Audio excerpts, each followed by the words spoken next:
Bonjour les amis, j'espère que vos travaux avancent bien. On se retrouve pour parcourir une nouvelle fonctionnalité de ChatGPT. Il s'agit de l'intégration de ChatGPT à Google Drive. Alors, cette fonctionnalité va beaucoup nous aider dans le cadre de nos travaux de recherche, puisque désormais on pourra charger nos articles, notre base bibliographique et donner l'instruction à ChatGPT d'exploiter les articles pour faire la rédaction qu'on veut. Donc, nous allons passer à la pratique. Comme vous le voyez ici, j'ai préparé deux dossiers. D'abord, au niveau de Google Drive, bien sûr, il y a un premier dossier qui va contenir tout ce qu'on a comme contexte pour notre étude. Il peut s'agir de notre protocole de recherche. On peut charger notre protocole de recherche dans un dossier là-bas.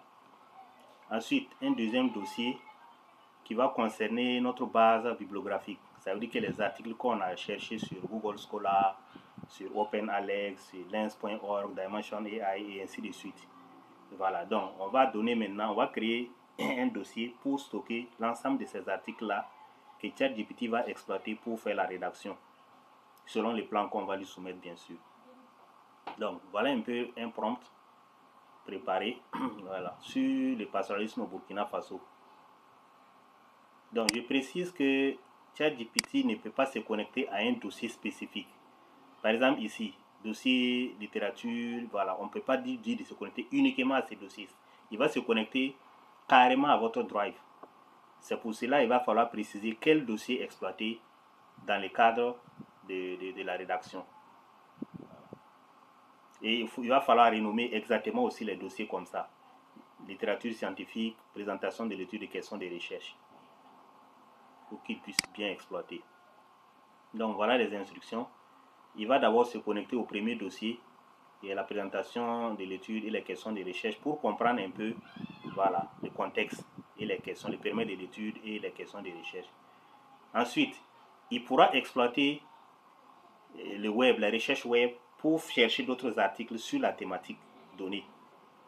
Et enfin maintenant, notre dossier qu'on a déjà préparé, les articles qu'on a et qu'on veut qu'il exploite, il va maintenant se connecter à ces dossiers-là pour pouvoir tirer en tout cas tous les éléments qu'il faut et puis bâtir une bonne rédaction.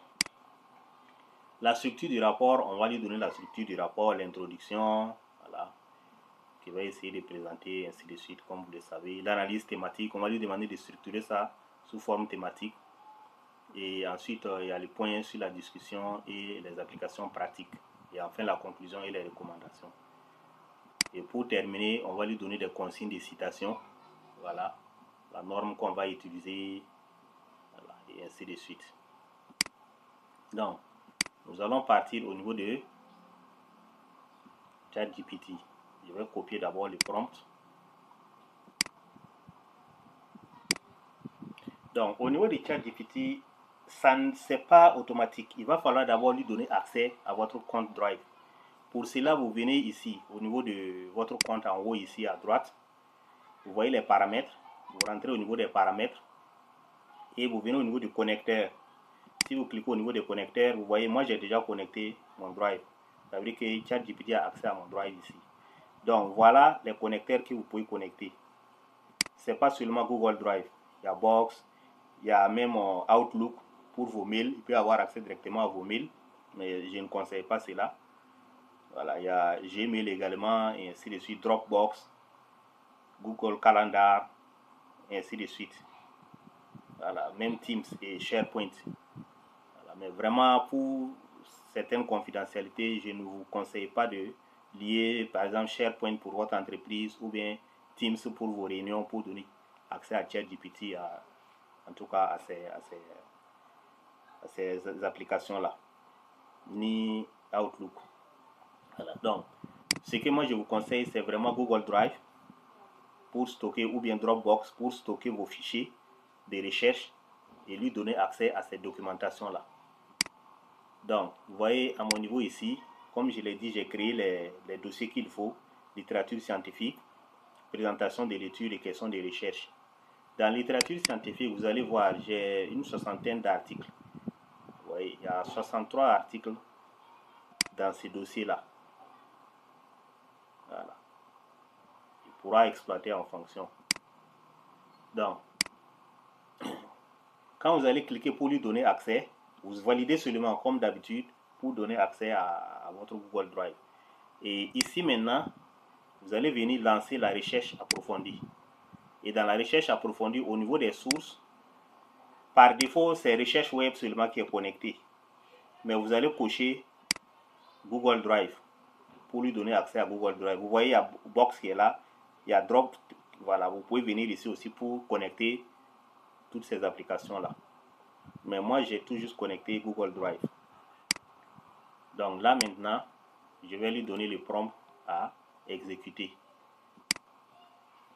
Et j'attends.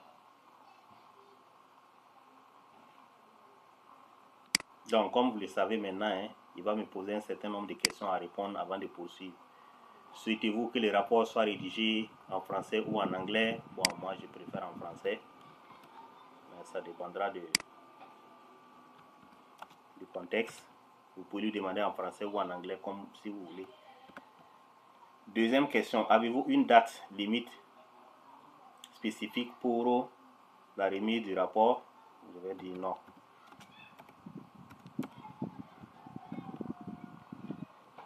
Voulez-vous que le rapport ait une longueur cible approximative, nombre de mots ou de pages? Bon, je vais lui donner, je vais lui rédiger 30 pages.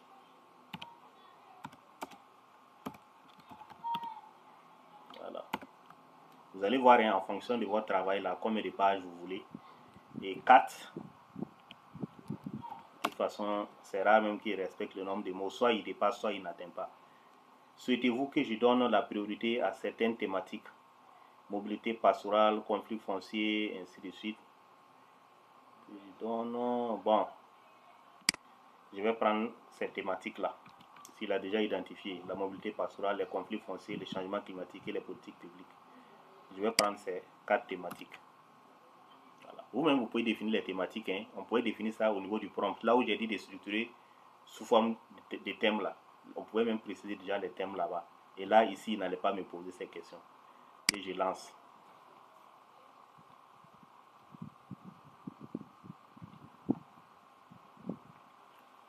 Et comme vous le savez, ça va prendre un peu de temps.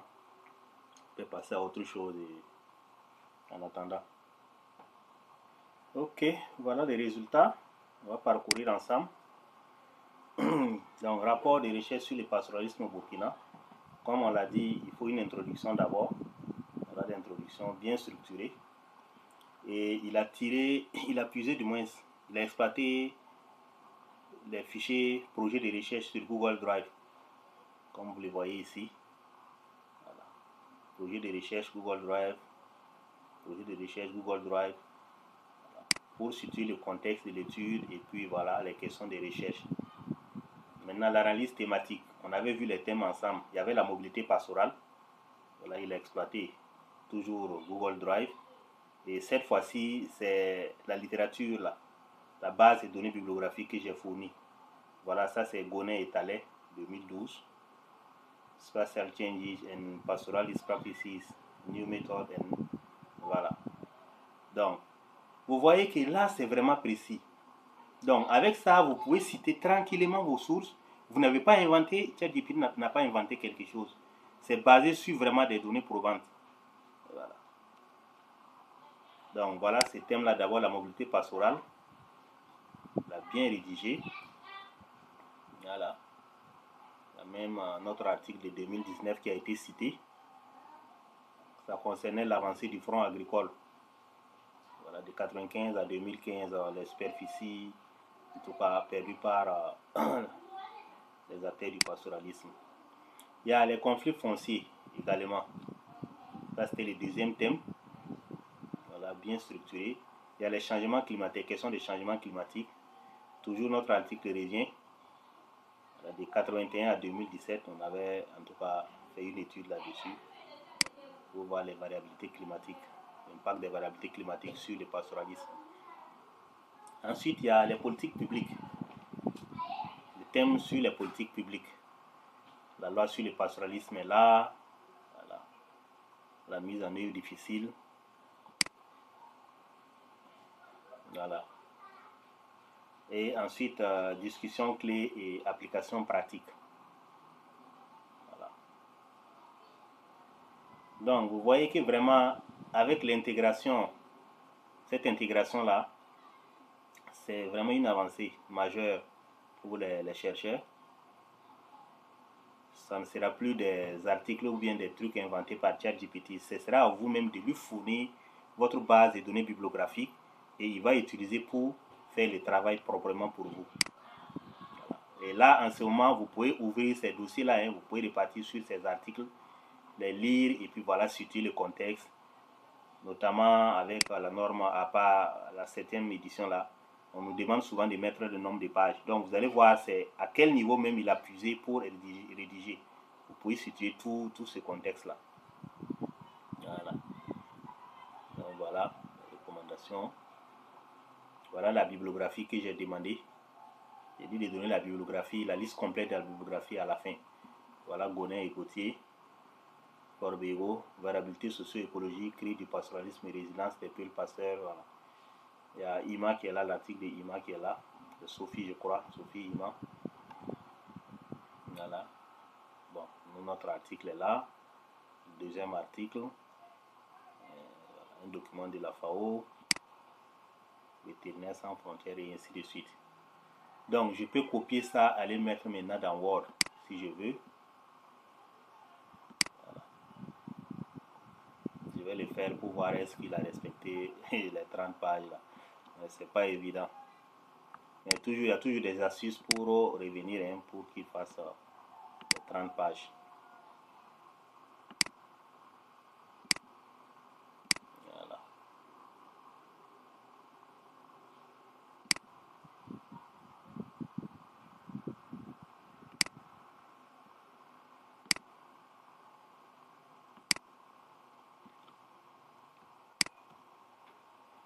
On va mettre à 12.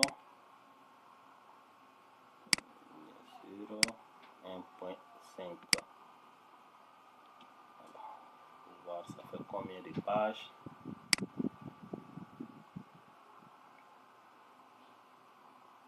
Vous voyez, c'est carrément la moitié même. Carrément la moitié. J'avais demandé une trentaine de pages, mais bon, ça ne vaut pas les 30 pages.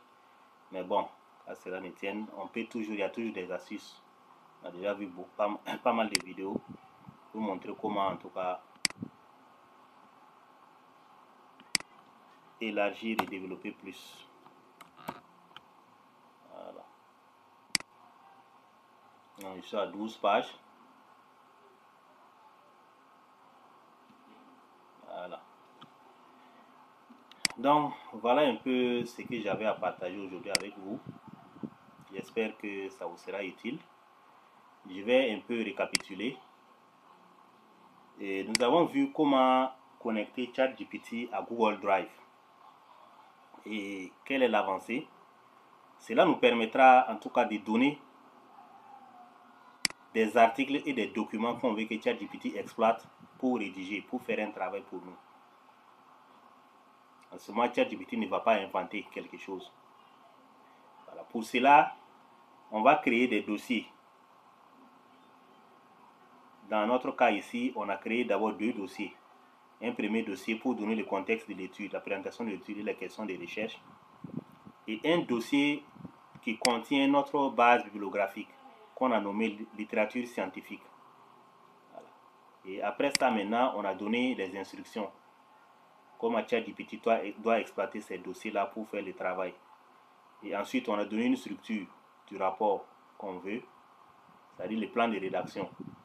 Et enfin, maintenant, les consignes de citation. C'est la norme à part qu'on a utilisée. Et on a demandé de donner la liste complète de toutes les références citées à la fin. Voilà.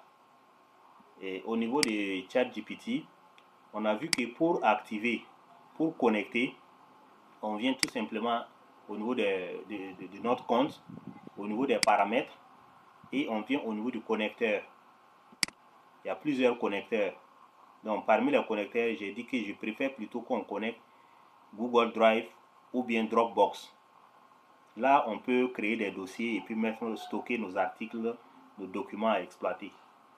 Je ne conseille pas du tout de connecter votre Outlook, votre mail, votre Gmail et ainsi de suite. Ou bien même donner accès à Teams pour vos réunions ou à SharePoint pour en tout cas vos dossiers en tout cas personnels. Ça, je ne conseille pas. Par contre, pour connecter Google Drive, là, il n'y a pas de problème. Dans le cas de votre recherche, vous allez donner accès à Google Drive pour pouvoir faire votre travail. Voilà. Donc, après ça, maintenant, on est venu ici. On a activé recherche approfondie. Et au niveau des recherches approfondies, au niveau des sources, par défaut, c'est recherche sur le web qui est activé. Et comme nous, on a activé la connexion avec Google Drive, on active aussi ici. Voilà. Donc, on clique ici pour activer, pour lui donner accès maintenant à Google Drive pour exploiter maintenant la documentation qu'on va lui fournir pour faire la rédaction. Et là, maintenant, on donne les prompts et on attend. Ça prend un peu de temps, hein, ça je précise. Ça prend vraiment du temps. Et on attend les résultats, tout simplement.